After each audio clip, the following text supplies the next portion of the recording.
We often ignore our memories from our childhood, like the time before we enter elementary school. But are those memories not reliable just because we were too young? Can we say that memories of experiences when we were young are less valuable because we were too young to understand the world? Just imagine your baby legs started walking, or the first time you ever feel the emotion of love. It's life-changing. In fact, when we really think about it, our experiences when we were young are more honest and more personal. Perhaps less tainted by worldly corruption, right?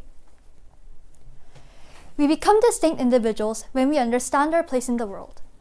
It's not always easy to find how you fit in this complex world, and the struggle is what most of us experience during our teenage years.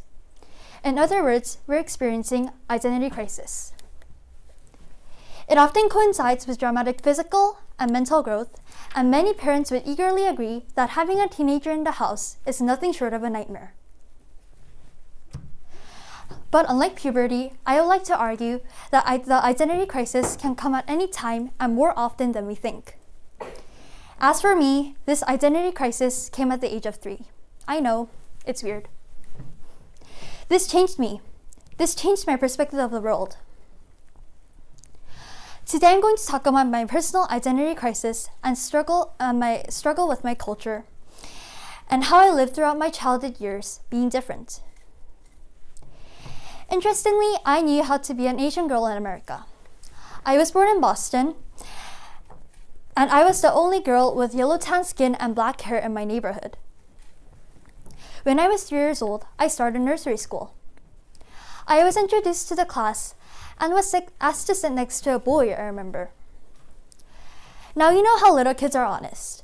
As soon as the teacher left, they started asking me questions from across the room if I knew English, why my skin is so dark, and so on.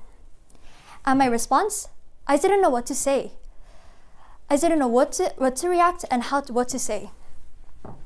In retrospect, I knew they had no ill intention.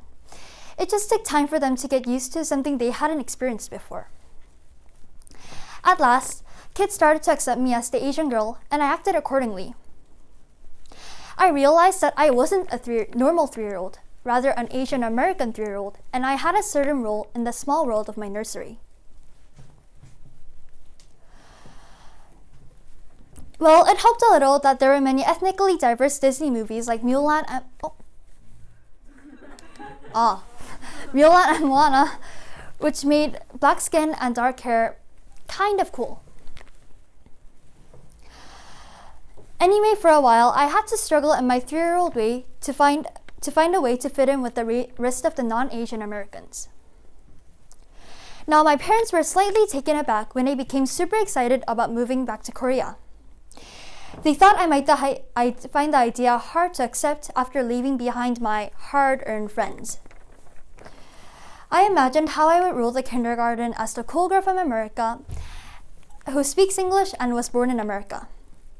And with little doubt, my parents thought enrolling me into an international school in Daegu would be the best idea, and I have to agree after attending this school for almost 10 years. Now the big day came and I was introduced to my teacher, Miss Timrick. She was such a lovely lady and I still miss her. Everything seemed to go great until recess. I went to the playground, a sacred place where all of the social life happens for under students in 3rd grade. You all know how it is, right? The rules in class don't apply here, and being smart is irrelevant in the playground. Only one rule applies in the playground. If you're cool, you're in, and if you're not, then you're on your own.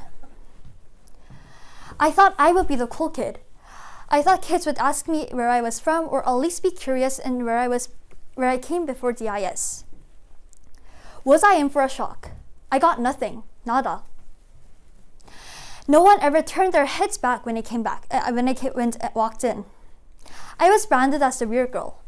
Now, how did that happen? Apparently, I spoke English too well. I was too American, and that was socially unacceptable for the other 5-year-olds in DIS, and Daegu International School. Now, this didn't just stop at school. It happened in all of the playgrounds. When I went to my apartment playground or any indoor cafes, the same reaction. Actually, everything was 10 times worse than what happened in school because no one knew English. It's not that I didn't try. I brought my cool new roller skates and games, but nothing. Man, it was like immigrating to a new country. Even when some girls came up to me and talked to me, after hearing my weirdly accented Korean, they left, saying how weird I sounded. I felt small and insignificant. In fact, I was in crisis. I didn't know how to define who I was. Am I American? Am I Korean? Am I not good enough? Why am I so different?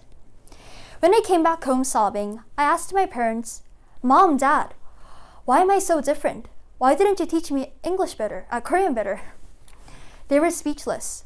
Their once confident 5-year-old was devastated by our inability to speak Korean like the other Koreans. Well, like all things, I overcame my crisis.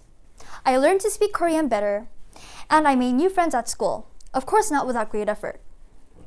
But what 2 consecutive years of identity crisis has helped me to understand that there is no one answer. It's not right to put someone in one's definite social identity. I am unique because of my experience. Ultimately, it isn't whether other people accept you or not, rather you accept yourself as who you really are. Once I accepted that, I felt comfortable in my own skin. Of course, I didn't think that when I was 5 years old. It was rather like, it's okay that I'm different. Everyone's different.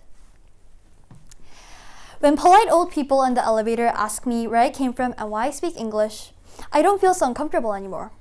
I feel confident in my identity and proud as a proud Korean girl who is also an American and accept the fact that I am uniquely me. In a sense, I believe much of what we talk about regarding identity crisis of our generation can be resolved if we look into ourselves and have the courage to accept who we are as we are, rather trying to put ourselves into one neat stereotypical box. A few years ago, I visited America to attend a kids camp. I introduced myself. Hello, my name is Jessica. And I distinctly remember a boy whispering too loudly to the girl next to him. And she speaks English? Weird. Well, I don't blame him for whispering too loud. But again, this comment took me back to when I was in nursery school and when I wasn't able to make any friends. I didn't say anything, but just like last time, but I thought differently. I wasn't ashamed of my identity anymore. I am a different me than I was before. Thank you.